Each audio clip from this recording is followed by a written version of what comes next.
sa ovog meča, kažem oko 40.000 navijača Crvene zvezde večeras na duelu protiv Bordeauxa.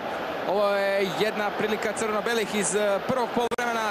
Dobro su sarađivali Dimitrijević i Lazović po toj levoj strani. Nekoliko puta je Lazović bio u prilici da ugrozi golmana Bordeauxa, a ovo je najbolja šansa Bordeauxa na celoj utakmici, možda i najbolja šansa na meču, kada je Obrenjak izašao sam ispred Bajkovića. Mladenović je tamo zakasnio da u građenju offside pozicije. Na svu sreću Obrenjak nije bio precizan, a ovo je možda i najbolja prilika za Zvezdu kada je udarac uputio Lazović. Jedno su oni Dimitrijević sjajno kombinovali, međutim Karaso je pokazao zašto je kapiten ovog tima i najbolji najskuplji fudbaler.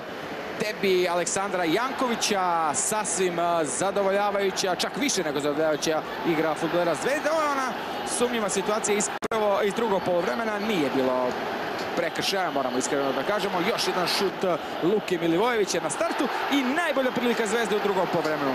Lazović je pokušao da upusti Milunovića, međutim odlično je to povratio Karaso i sprečio gol.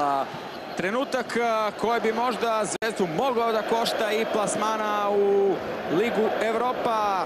Povredio se Milan Jovanović, nadam se da će se oporaviti za 7 dana. Još jednom je Mirić ovdje bio u šansi, ali ostao je kratak. Posljednji pokušaj na meču imali su Francuzi. Još jednom Obrenjak je šutirao preko gola,